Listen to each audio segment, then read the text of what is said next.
আপনার ইন্টারভিউয়ের কথা যে আমি বলছিলাম আপু, এখনো আপনি নিজেও হয়তো দেখেন সোশ্যাল মিডিয়ায় অনেক ক্লিপ ঘুরে বেড়ায়। আচ্ছা, আপনার ছোট ছোট আপনি ইন্টারভিউ যখন নিয়েছেন, আমি যখন করতেন। আমি একটু কারেক্ট করি এখানে, আমি না কখনো ইন্টারভিউ নিই না, আসলে সাক্ষাৎকার নেননি আপনি। না, আমি না গল্প করেছি, সত্যি কথা বলতে। এটাই বলছি, আমি খুব ফলো করার চেষ্টা করি এটা।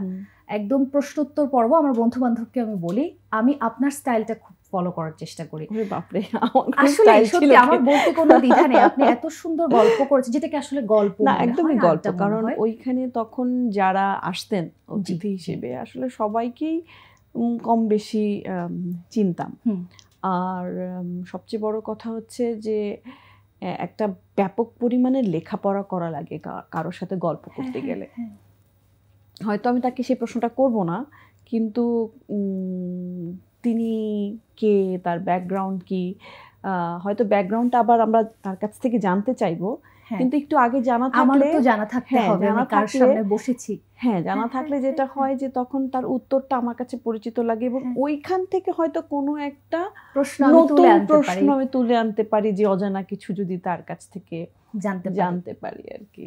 আচ্ছা, আমরা মনে হয় ইন্টারভিউ নিয়ে খুব একটা প্রশ্ন করা উচিত হবে না। আমরা আজকে অভিনয় শিল্পী অবিকর্মীর সঙ্গে কথা বলতে চাই। আপনার সিনেমা আমি দেখে ফেলেছি, উৎসব নিয়ে আমরা অনেক আলোচনা এই সেটেই আসলে করে ফেলেছি। আপনার সঙ্গে আমার বোধহয় শেষ আলোচনাটা হচ্ছে। কেমন লাগছে আপু? এত দুর্দান্ত সাড়া ফেলেছে এবং খুব আনএক্সপেক্টেডলি, শুরুতে বুঝতে পারছিলাম না আমরা, হঠাৎ করে দিন দিন বাড়ছে। কেমন লাগছে? খুবই ভালো লাগছে, ভীষণ ভীষণ ভীষণ ভালো লাগছে। কারণ কি,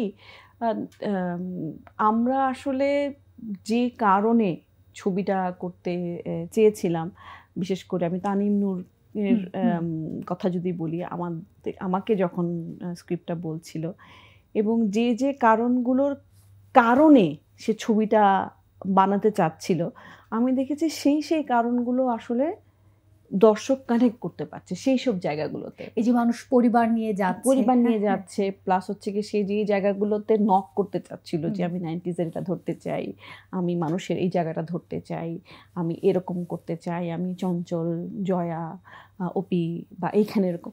তো তখন মনে হচ্ছে যে সে যে চিন্তাগুলো করছিল, সেই চিন্তাগুলো আসলে মানুষের সাথে আসলে ডিরেক্টলি কমিউনিকেট করতে পেরেছে। দু ধরনের সিনেমা যখন আসে, খুব মশলাদার একদম গতানুগতিক সিনেমা, নাচে গানে ভরপুর, আর এই যে একটু ভিন্ন ধারার সিনেমা, তখন কিন্তু দর্শক অনেক সময় দুই ভাগে ভাগ হয়ে যায়। এই সিনেমাটা কিভাবে আসলে দুটো জেনারেশনকে বা দুটো চিন্তাধারার দর্শককে কানেক্ট করতে পারলো? আমি আসলে ছবিকে এইভাবে ভাগ করি না, কারণ ছবির মতো হবে। আমার পেইন্টিংয়ের যদি আমরা দেখি, ভ্যান গগ একরকম ছবি আঁকেন, পিকাসো একরকম আঁকেন, আমাদের জয়নুল আবেদিন একরকম আঁকেন। এটা এক একজনের ক্যানভাস এক এক রকম হবে, এক একজন স্টাইল সিগনেচার এক এক রকম হবে।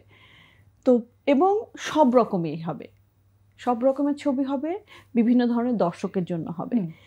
তবে একটা জিনিস হচ্ছে যে এটা আমাদেরকে মানতেই হবে যে আমরা যেই সংস্কৃতিতে বড় হওয়া, বা আমাদের যেই পারিবারিক মূল্যবোধের মধ্যে যেভাবে আমাদের বড় হওয়া এখন পর্যন্ত, কোথাও না কোথাও গিয়ে কিন্তু আসলে ফ্যামিলি বন্ড এখনো কাজ করে। মানে হিউম্যান টু হিউম্যান যে ইন্টারাকশন, সেটা কিন্তু এখনো কাজ করে। তো সেই দিক থেকেই আসলে আমার কাছে মনে হয় ছবিটার আসল এসেন্সটা হচ্ছে এইখানে।